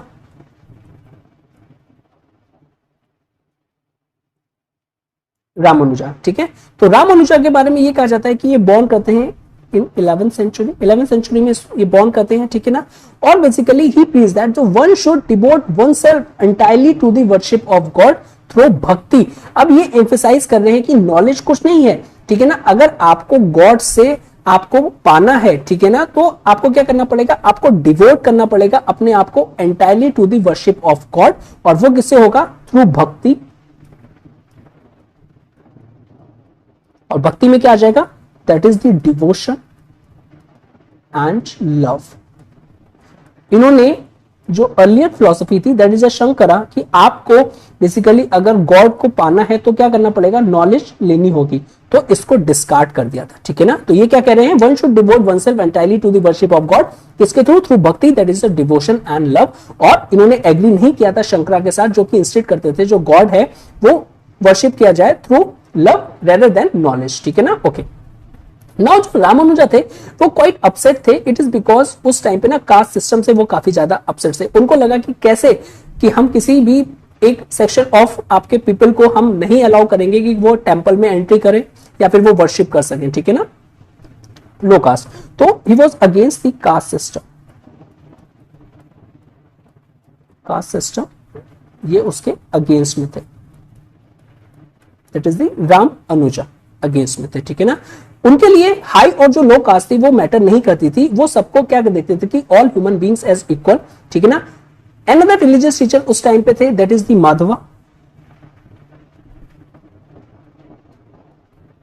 ये रहते थे इन द 13th सेंचुरी, ठीक है ना। और इनकी जो टीचिंग्स थी सिमिलर थी दैट ऑफ द रामानुजा, तो सिमिलर टू रामानुजा। ओके, तो नेक्स्ट हम थोड़ा सा कंक्लूजन देख लेते हैं। अगर हम देखें जो चोला किंगडम है या फिर जो चोला पीरियड है, बेसिकली वो एक इंपॉर्टेंट कंट्रीब्यूशन करता है, it made important contribution to India's culture, India के कल्चर में काफी ज्यादा इंपॉर्टेंट कंट्रीब्यूशन करता है। पॉलिटिकल पावर अगर हम देखें, जो पॉलिटिकल पावर थी चोलास की, उन्होंने जो इनके किंगडम्स थे वो काफी ज्यादा स्ट्रांग बनाए पेनिनसुला में, ठीक है ना। और बेसिकली फॉर अ वाइल अगर हम देखें, so they were among the most powerful kingdom बने थे ऑफ द सब कॉन्टिनेंट में। और यहाँ का जो कॉमर्स और जो ट्रेड था,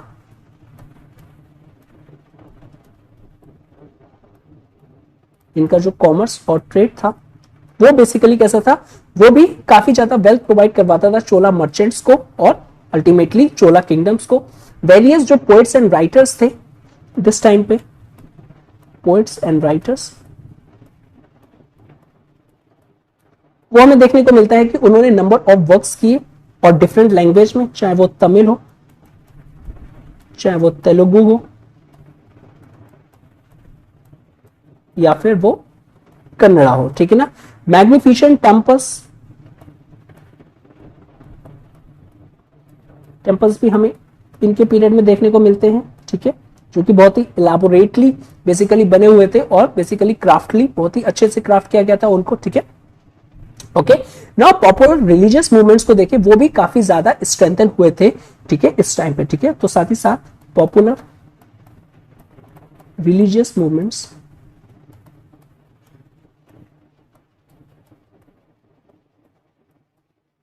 वो भी आपके इस टाइम पे क्या हुए थे, स्ट्रेंथन हुए थे, ठीक है ना। सच एज जो टीचिंग्स ऑफ भक्ति हैं, ठीक है, जो भक्ति की टीचिंग्स हैं उसमें एक ग्रेट आपका अनदर सपोर्ट दिया बेसिकली, या फिर एक न्यू आइडियाज लेके आए वो हिंदुइज्म में। और भक्ति था क्या, that is devotion and love, ठीक है ना। तो ये एक न्यू एलिमेंट ऐड हुआ हिंदुइज्म में। उसके बाद जो फिलोसफर्स थे बेसिकली उस टाइम के, उन्होंने एनरिच किया जो इंडियन थॉट था, ठीक है ना। जो फिलोसफर्स थे उन्होंने एनरिच किया इंडियन थॉट्स को, ओके। और ये जो मेनी ऑफ दीज, ये जो डेवलपमेंट है, इसका जो इम्पैक्ट है सिर्फ और सिर्फ पेनिनसुला में ही देखने को नहीं मिलता है जहां से ये एमर्ज हुए थे, बट ऑल पार्ट्स या फिर सिंपली हम कह सकते अदर पार्ट्स ऑफ इंडिया में भी हमें ये क्लियरली विजिबल है, ठीक है। So with this we completed our second chapter, okay, so I hope you like this video. Please do like, share and subscribe, and thank you very much for watching this. Have a good day.